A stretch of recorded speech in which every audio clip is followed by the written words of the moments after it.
Well, it is definitely a good day, good news day today. Monday, brought us with a big jump in the stock today. And that was and way beyond even the positive market action. So I'm guessing the notes that were out this morning probably had something to do with that. But I think there's also a general sentiment shift going on.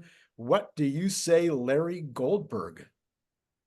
Hey, Randy. Yeah, I think what we're seeing is really driven by FSD.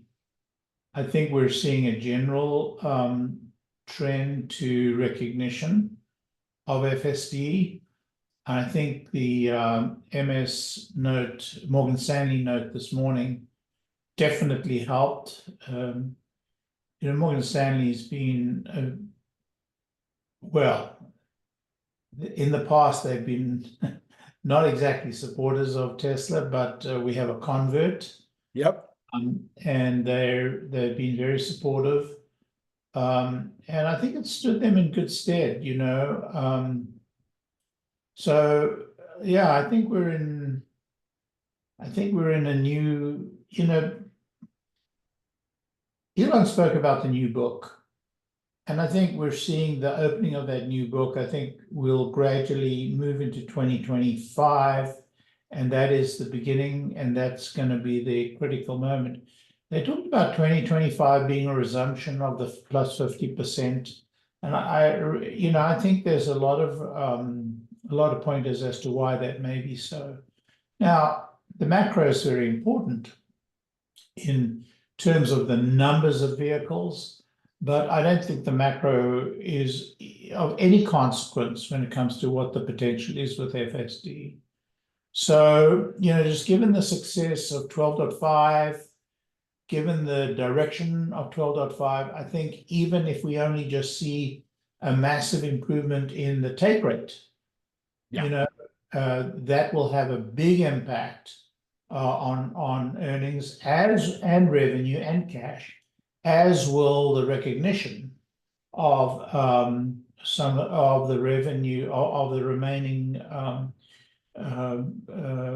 deferred revenue for FSD. So those are I think those are the drivers behind the stock. And if that's correct, then we haven't even begun to see the stock movement yet. Let's come back to that in a minute. But a lot of people are, I think, failing to see the ratchet effect. So by that, I mean, if FSD is solved, not only will that increase the take rate because people will test it, they'll like it, and they'll buy it. Not only will it increase the take rate on new purchases, people that are buying new, but what it'll do is it'll increase the number of people that want to buy the car to begin with. So yeah, it's a flywheel, I think, is the better idea. Better flywheel. Okay, flywheel. It's a flywheel.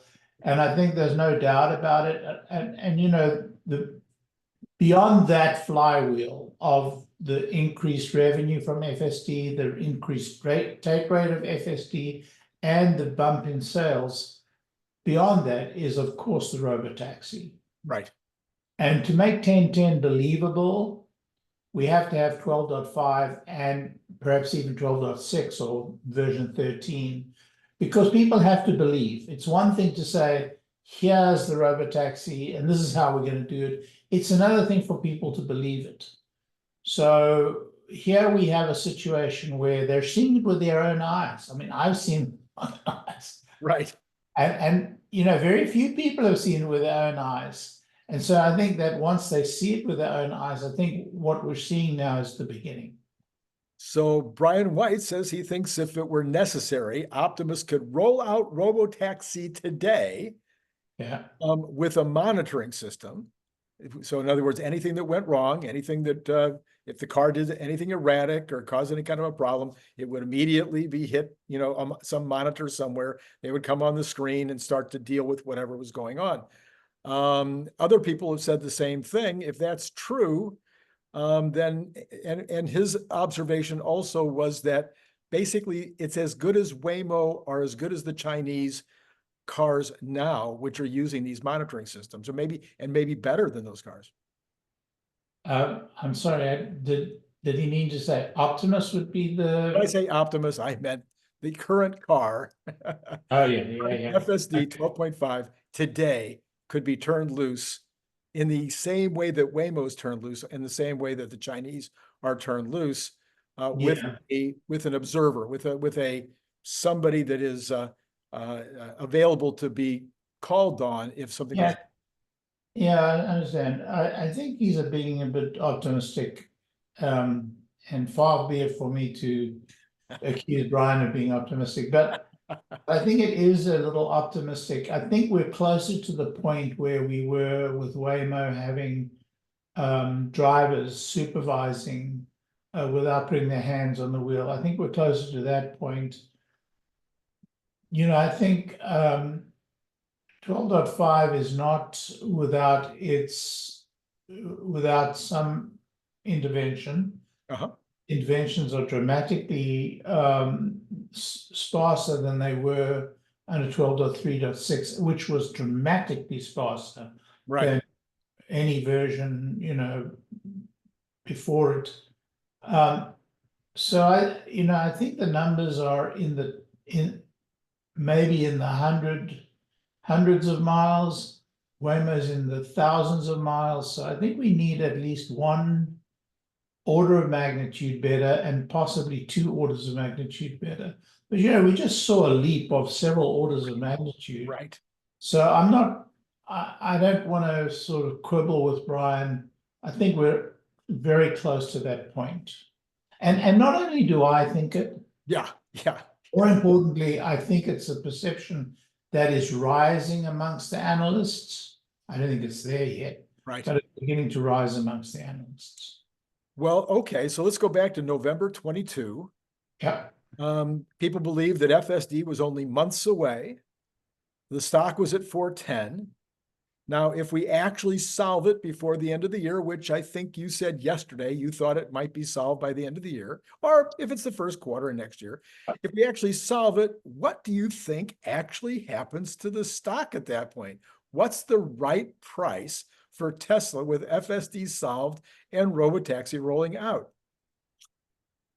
Yeah, I don't think we can go to November 22 and say, oh, we were at 410, therefore we'll be at 410, because, you know, that was a moment in time where the market was going through a classic, you know, exuberance. I mean, we've seen this before in history. You know, you can't even outbid yourself, let alone the market. These things happen. It's not predictable, frankly, Randy. It's going to be much higher than it is now, but where does it get to? Does it go to 400? Does it go to 300? Does it go to 500? You know, a lot turns on what Elon does on 1010. Right. Elon, what Tesla shows or predicts on 1010. They tend to talk engineering, and they tend to talk above their audience. And so they tend to fall a little flat. You know, so I don't think that 1010 is going to be the catalyst that drives it to the moon. I think rather, you know, each release is going to be the reception of each release. Look, the next release could well be, you know, some degree of regression. I mean, we've had that. Right. We've had that before. Or the next release could be, you know, an incredible step improvement again. So I don't want to predict that. All I know is that we're on an extremely good path at the moment. All right, let's change gears for just a second. Oh, gears. We can't say gears anymore. Let's change direction for just a second. Zuckerberg said earlier today that we might look back and see that some companies over-invested in AI, but that the risk was necessary and prudent. That's my paraphrase. It's not what he said. It's my paraphrase. First, what will solving AI look like? How will the company know they've solved it? How will the public know that it's been solved? That is such a good question. Thank you. It's a very, as good a question as it is, it's very difficult to answer. I'm going to put that one on X later. That's a, yeah, you know, I think that the degree of solving AI of general intelligence, you know, will be apparent in retrospect. okay. Not Not that day, huh? Not that day. I don't think it'll be a particular moment because we're solving pieces of it at a time. Right. And very small incremental pieces. And so what's going to happen is these incremental pieces are going to happen continuously. And then when we look back, we'll say, oh, it was in 2024, or oh, it was in 2025, oh, it was in 2026. And that's going to be a generalization. So, you know, we're at a point now where AI is like a teenager, a bright teenager who talks with a very high level of conviction. Yeah. And makes some very serious errors, you know. But is very bright. Yeah. Sometimes comes up with some zingers. But has huge gaps. So will that be like a young adult tomorrow? Will it be like a Einstein tomorrow? It's not going to be like an Einstein. I don't think it will discover any new principles in physics next week. So could that though, Larry, could that be one of the options, one of the ways, not that it would actually solve necessarily, but that it would be perceived as solving? I think there's very little difference. So we know that one of the things that any kind of a system like this can do is it can do lots and lots of decision trees, or it can do lots and lots of versions of some kind of solution to a problem, millions of solutions, and then look up millions of solutions and bring it down, or it can extrapolate hundreds of thousands, tens of thousands of options to look at. Could that kind of process be so fast and so clever that it would begin to look like it's inventing something, even if it's really just the speed of which it's acting that gives that appearance? No, you have to differentiate between recall and success at selection of recall. In a random world or in a randomized world, you have to differentiate that from emergent creativity. I'm talking about emergent creativity as opposed to recall. So here's the example. Eric Schmidt in that show yesterday, you might have watched it, I'm not sure. It was a great show. People should watch it. He was talking about Go. And I can remember some of the conversations about that over a couple of years ago, where they talked about the ability of just if we take something as simple as a game, although Go is not simple, but we take a game, Go, it can beat anybody now at Go. It's by far, better than a human being at Go. But what if it came up with just one new rule to make it a Go plus, a new style of Go? As it's playing and playing and playing, it just provides a new rule, a new version. Yeah, I'm not sure what the implications of that is. Firstly, Go, has very few rules. Yeah. No, it's about as simple a set of rules as you can get. The complexity is not in the rules. The complexity is in foretelling what the possibilities are and finding a route through those possibilities. Right. It is a winning route. I'm not talking about that. I'm talking about actually emergent thinking in terms of discovering new principles, discovering a new law of physics, or actually extending laws of physics to determine outcomes that we are not aware of. You know, Elon famously said, you know, everything's a suggestion, only the physics is the law. But we don't understand. There are huge gaps in our understanding of physics. Oh yeah, gigantic gaps, and we fill them in. You know, with we kind of plug in solutions like, you know, I don't know, antimatter, or, you know, dark matter, actually. Right. That's really just a plug, really. I think, you know, we don't understand it. We use it as a, you know, variable in our unsolvable equations. Well, it could well be that, you know, the level of intelligence that AI can start developing through its assimilation of all this data is an emergent discovery. Right. That's serious stuff. That's where you get to, you know, really serious stuff.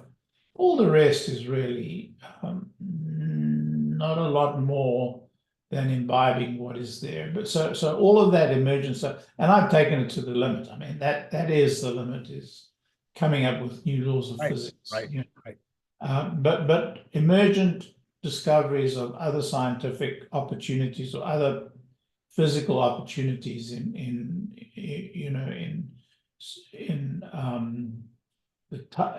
the nature of matter and the nature of physics, that would be very important. But we're a little ways, quite a long ways from there.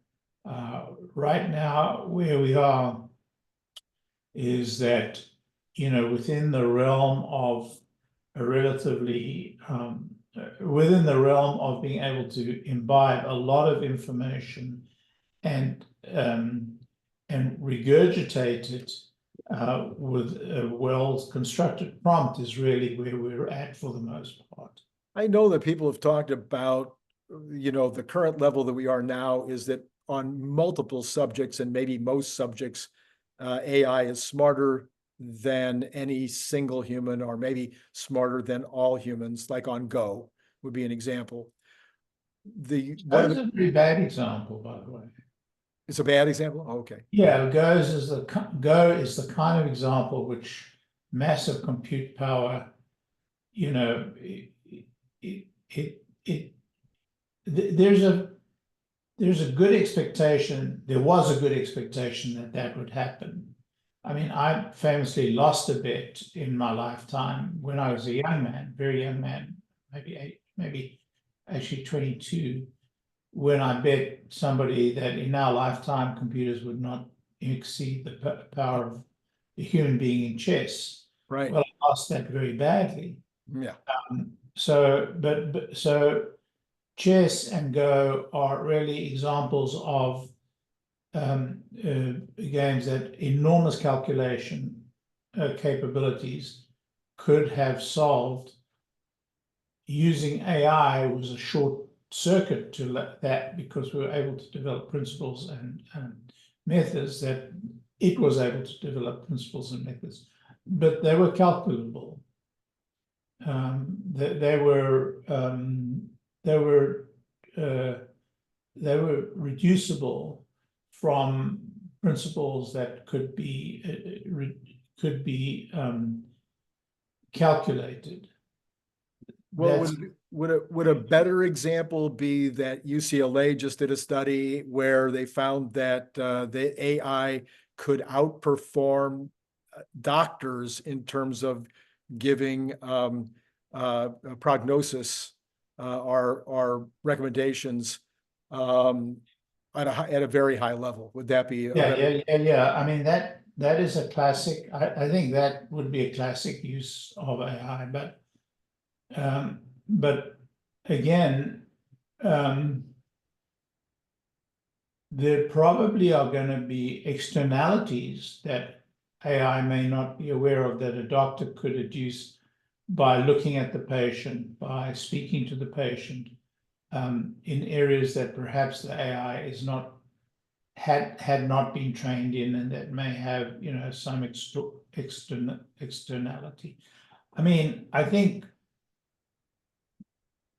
we're not at a point that AI, quote, replaces human beings. We're at a point where AI is an enormously good tool, assistive tool to human beings.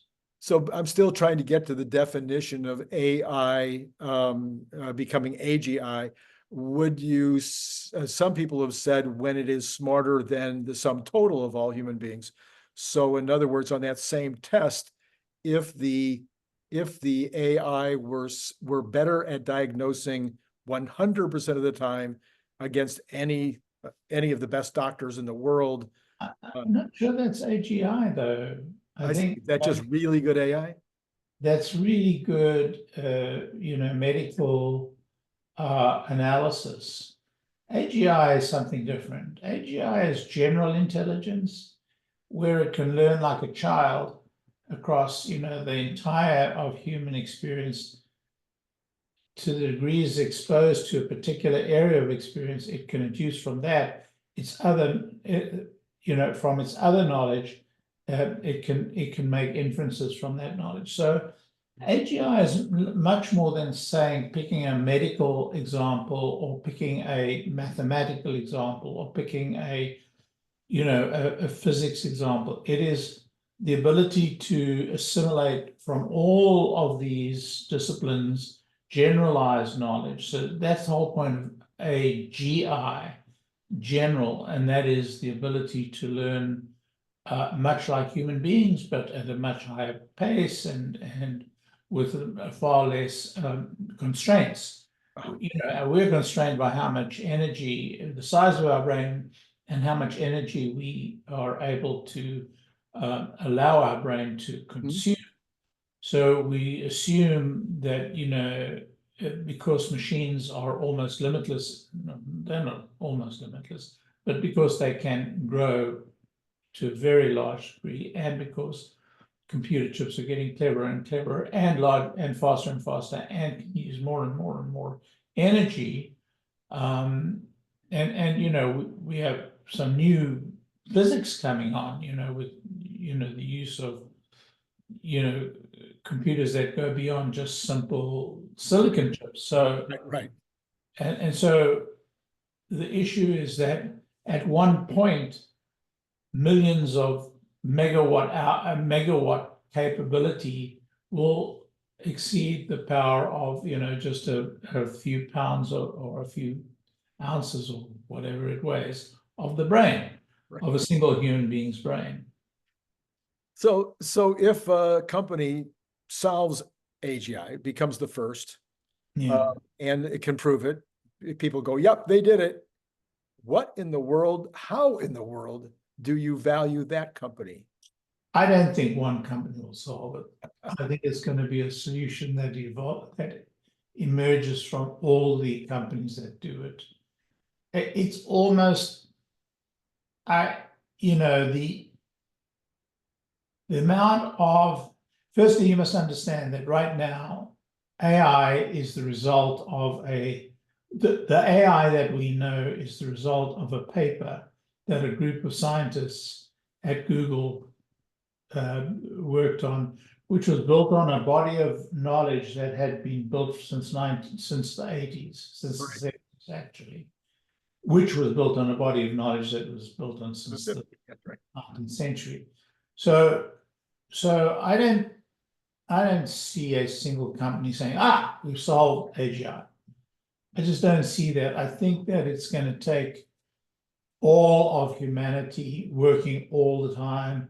It's going to be a group of Chinese, Japanese, well, I don't know about Japan, but European and above all American scientists working in concert in their companies and in their universities and in this kind of ether that is the internet that is the knowledge base between them. That's my belief. Even if one company actually achieves a certain test, most AI today can pass the Turing test. Yeah, that's what I'm hearing. Yeah, and so that test is no longer the goal line. Right. We're far beyond that goal line. And so what AGI really is, and when we really hit it, and it's going to be obvious in the rearview mirror, but it's not going to be obvious in the here and now. Okay. All right. Well, thank you for that. I think it was a fun conversation. Unplugged Tesla said today, we are proud to pioneer the future of policing with Tesla-based turnkey solutions for police departments. Their first client says, this is South Pasadena Police Department, right up the street from me, says it better than we can. These are the most capable vehicles available at any price. They just so happen to also save taxpayer money. This is Tony Abdallah from that police department. And then Police Sergeant, the same guy, okay. Sawyer Merritt reports that this guy also said, one of the biggest misconceptions is how long does it take to charge? And aren't you going to run out of charge during a pursuit? The range of the Model Y is almost identical to the cars that were previously in service. We're able to get another 200 miles of range in just 15 minutes. That's pretty amazing, but it brings back my long question back. I think I put it in the Elon Musk mission in November of 2022. Speaking of November of 2022, why in the world aren't police departments, fire departments, other public service companies, cities, states, the federal government, why aren't they buying electric cars? Well, I think the answer lies in the actual ad that or the post that you read. It's because police departments need some specific adaptations of a standard vehicle in order to work for the police department. And so, if people don't manufacture those adaptations, police cars, the Dodgers and in the old days, the Fords or they were built by the auto companies or third parties to have all these things that the police departments needed. Right. Well, now this firm is going to be doing those changes, and so it may make possible for police departments to buy the car because it's ready to go. Police departments don't have the means to do the conversions that have to be done, but if this company actually goes about and does it and markets it, I think they'd have a very steady business. Yeah, I would think so. And the Cybertruck maybe even more so than the Model 3 or Model Y. Cybertruck is so perfect for a police car. It's incredible. Should be a big business. Well, I continue to believe, though, that outside of the police department, the federal government, the state governments, et cetera, have lots of other applications for fleets. And somehow they just haven't invested in electric vehicles. Even this administration hasn't been helpful in that regard. This administration has not been helpful at all in that regard. And it's a great pity that it's become political. Yes. Of course, there's no doubt that, the federal government have no business running, gas-powered vehicles. No business at all. Yeah. And it should be a presidential decree that from now on, nothing but electric cars, Yeah, that would be the kind of decree that even conservatives could get behind. So, what can liberals get behind it? And well, liberals should get behind it already because they already believe in global warming and stuff. So unless it's a Tesla, then it's not. Unless it's a Tesla, that's right. So Larry, anything else on the Tesla front before we talk about the general economy? Anything else that hit you today regarding Tesla that we should be talking about? Well, I did watch Elon on the Tesla, what do they take over, the X. X takeover, yeah. And I thought he was in very good spirits. You know, Yes. I mean, we didn't hear anything new. There may have been something at the edges, but he was in great spirits. Yeah. I think he should be. I think it's going to be an extremely exciting 18 months. Okay, so there was precious little economic news today other than McDonald's talking about their miss. But the rest of the week is filled with all kinds of earnings reports, both tech, consumer, et cetera, plus lots and lots of other reporting. Well, we should say that the earnings season is not going well. So far, you would say that, yeah. Not going well. There've been, it's been spotty. Even when we've had, some not so good news mixed with the hits. So, there's been a bit of a expectation of, there is a significant expectation of interest rates dropping. But if we look at earnings, we can see why it's probable that the Federal Reserve is going to ease up. Things are not going well. Yeah. Of course, I'm always more interested in guidance than I am in earnings, and that'll be very interesting to see this week, especially we've got some of the more consumer companies coming out. So you're expecting that the Fed will tee it up. Do you think that they'll make the statement Wednesday where they actually give us a hint that they're along the way towards making the next meeting a cut? There's no doubt that they will. Okay. None at all. Okay. Of course, I don't think we'll see anything until September. That is the general expectation. This Fed would have to change its spots in order to do anything earlier than September. I think so too. Now, Larry, maybe it was you. I don't think it was you and I that had this conversation. Are you privy to the idea that the Fed might get the payroll information from Friday by Wednesday, that they would get it 48 hours in advance so that they might have that information before they make their statement? Yeah, they could well have an early view of that data by Wednesday, but I still don't think it will budge them. Okay, even if it was 4.3? Yeah, it's possible. I don't think a leopard changes its spots. Yeah, okay, all right, okay. All right, so we did have a lot of action on the market today, a lot of action. The NASDAQ started off really high, and then it came back down to earth by the end of the day, only up 12. Dow, which was up and down, ended up down 49. S&P, which was also up and down a lot less. It was a lot flatter, but ended up $4.44.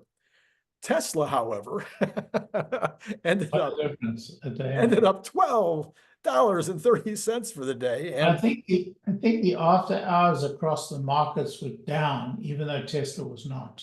Yeah, Tesla is actually up another 88 cents in the after hours. The rest of the Magnificent Seven, except for NVIDIA, ended up higher. In Meta only by a penny, but NVIDIA was actually down $1.47 going into its earnings this week. And the Cathie Woods were generally higher as well, with a couple of exceptions. I got to find, I have 2U on my list of Cathie Woods, and something happened to 2U today, but I haven't had a chance to look at the headline because it was up, let's see here, 112%. So that's a pretty good day for 2U. All right, let's see. Okay, so the percentages, because people ask me all the time to do the percentage. Dow is up, down 0.12, NASDAQ up 0.07, S&P up 0.08, and Tesla up 5.6. So that's a pretty good day for Tesla. Now then, what happened with the rest? That is what we want to know. And what is going to happen tomorrow? All right, so we got the bonds in the after hours. I'm sorry, the pre-market. The 10-year is the only one we get at this early moment. So it is down another 0.5 after going down to 4.17. I mean, it's right now it's at 4.171. So that's a pretty good drop today for the 10-year. But the 2-year was actually up a little bit. So the spread is back up to 23%. There's no accounting for it. And the 2-month spread is back up to 120 basis points. No accounting. And I just said percent a minute ago, and I meant basis points. Am I tired today or something? What's going on? All right. So yeah, I don't know what the heck is going on with all that.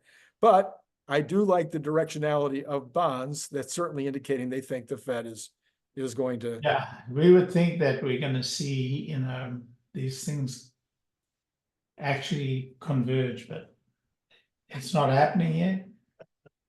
Now here's the big one, Larry. Listen to this. Texas Intermediate is at 75.81. That's a good sign. Brent is under 80 at 79.84. Yeah, it's a good and a bad sign. It's a good and a bad sign. Natural gas under $2 at $1.90. Holy mackerel. So that's, and the commodities are all down as well. Lithium, but across the board, the commodities are not doing well, including copper is almost under 4. It's at 408. And gold, did it edge higher today? It was headed higher, but I don't have the quick information on what it did today, but what I do show is it's at 23.77. So not anywhere close to 24 at this point. So I think it might have ended up either flat or down today. Yeah. Silver, well under $30, 27.86. So the commodities, though, overall are not doing well, and oil now not doing well. This sounds like recession to me, Larry. Does sound recession-ish, and there's no doubt the world itself, that there is a global trend to recession, or if we haven't entered recession, we're very close to it. I know China, other than like just around Beijing, there's the smokestack index where they look at the smog level or smog index.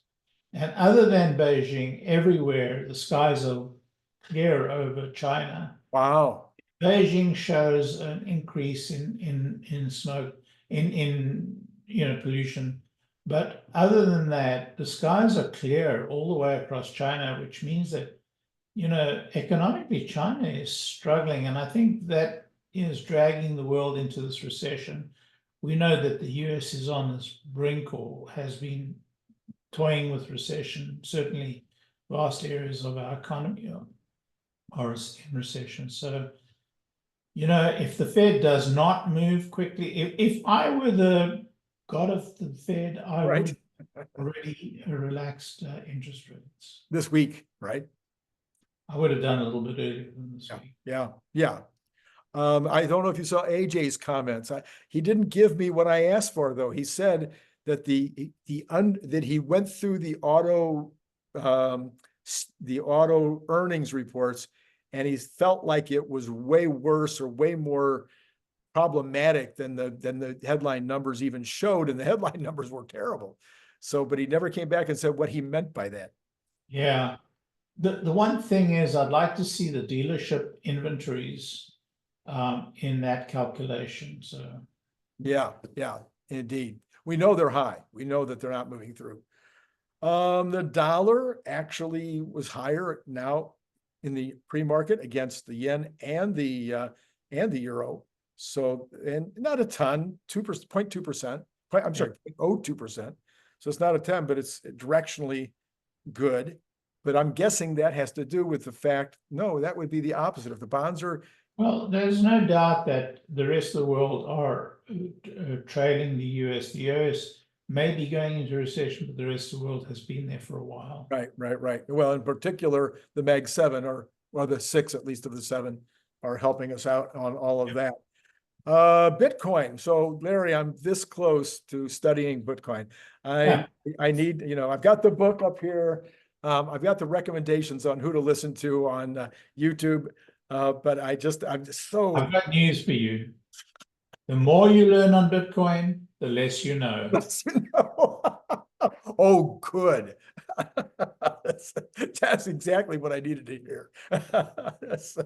Well, anyway, with Trump saying over the weekend that he's planning to make it a big major deal in his administration, that alone causes me to feel like I better have a working knowledge. I mean, I have a working knowledge of what it is and what it isn't to some degree, but I want to dig in a little deeper. So we'll see if I get any learning, as we used to say. Yeah, the question is where, we should debate, where does Bitcoin fit in a portfolio? Is it cash? Is it in the high risk category? Where does it actually fit in the portfolio? What is its role in a portfolio? Yeah. Is it a hedge? And if it's a hedge, what percent? It's such a complicated question, Well, okay. I'm sure that you and I will have some conversations once I dig in a little deeper to at least be able to talk in. Yeah, but I've got news for you. Yes. The less knowledge you have, the better. Is this the corollary to what you just said a minute ago? Probably so. Right.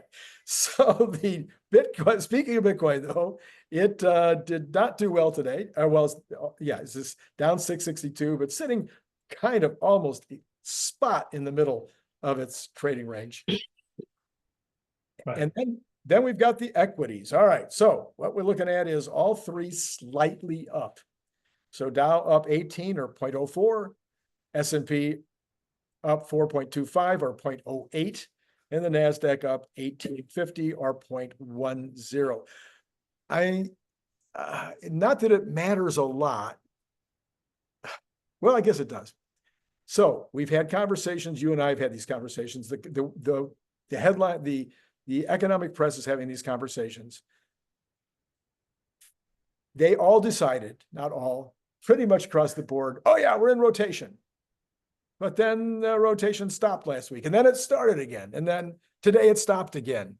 So I don't know if we have rotation. It's a broad out. People say, oh, yeah, that's the nature of these moves. They don't happen, in one day. Right. They happen in spurts and they move up a little bit and then they move back a little bit. There's no doubt, though, that the Dow is a little better off than it was. And the Russell's a little better off. Yeah. So we could well be in the midst of a rotation. Okay. And then the second question is pullback. So, I famously said that I thought we'd have a 5% pullback, which we did. NASDAQ, the NASDAQ and the bigger stocks, Magnificent Seven, were more like a 10% pullback and even more. Now, today, of course, would have given the lie to that, but then it pulled back. Right now, just your gut. Do you think we need another 5% off of this? Yeah, I think something between 5 and 10% to go. I think this is a true rotation. I think we're seeing it as a step at a time. And the rotation may be that that the tech stocks or the leading tech stocks go down a lot more, and that the Dow and the sort of mainline companies remain where they are, only go up very slightly. So the rotation may be a negative movement rather than a positive movement. So got it. That's an interesting. I don't see the tech stocks roaring back in a hurry. I really don't see that. We're going into an election. Yeah. Everything, and this is a very weird and unpredictable election. Yeah. I mean, right now, everybody's, you know, the mainstream media saying, oh yeah, she's doing great, you know, this vice president of ours. But I mean, when she actually opens her mouth so I think she's got to be exposed, and then we've got to see that, and then, you know, I don't think she's going to do well in this election, simply because I just cannot understand a word she says. I don't think she can put a sentence together. Yeah. She tries to hedge everything she's saying, and it's incredible. Now, her set speeches are apparently going quite well, but when she actually gets into a debate, and when she actually gets into, you know, a press conference, it amazes me. It's just the mainstream media is not going to treat her like even in terms of political science, like anybody else. So if the mainstream media was doing what it normally does in this circumstance, they would say she just got a bounce. She's now in the honeymoon, but she still has to prove. And typically we see that bounce after a convention. We see the bounce after certain announcements. And then the bounce goes away as things play out. Almost always it trims off. So, but that's not being talked about at all in the mainstream. But I mean, yeah, you know, we're talking about a mainstream media, if we can use that expression. We're talking about a press that ignored the fact that we have had for the last couple of years a president who is not present. right. I mean, they ignored it. They were, you know, they just had this conspiracy of silence about it. It was amazing. I think the word is incurious. No, it's just, you know, willful blindness. Not incurious. It was willful blindness, because they knew, everybody knew. You know, you and I discussed it. I mean, the guy, you know, I wasn't fond of Biden when he was, you know, when he was young and vital. Right. I'm fond of him from a personal reaction point of view. Right. Personality point of view. But and he lost that harshness on the edge, which he always accompanied with a flash of smile, but he was very nasty. But you know, he became, you know, and I could see it, everybody else could see it, nobody would talk about it. Nobody would, anyway. Yep. I mean, forget about politics. We are going into an election season. Is an election season like we haven't seen in our lifetimes. Right. I mean, you'd have to go back to Johnson in '68, you know, and the riots outside the Democratic convention to actually equal a time like this. Right. So we'll have to see. Yeah, your point is it's going to impact the stock market. There's no doubt that we can't even predict, because there's no doubt. And on top of that, the world is entering a recession, which who knows where it goes and how long it goes. And the amazing thing is that we haven't seen, you know, we haven't seen bonds roll over yet. So who knows? All right, Larry. I think we've done it. We've gone into philosophy of AI, and therefore anybody that has questions about that, anybody who's got solutions, anybody that's got questions that were raised because we raised it. Anyway, love to hear comments today on the show, because I think we were in some interesting territory there. And then Larry, unless I talk to you before, it'll be Friday. We'll see you. No, so I think this week, Larry, you should come on Friday and Saturday morning. All right. All right. To all of you out there, it's been great talking to you.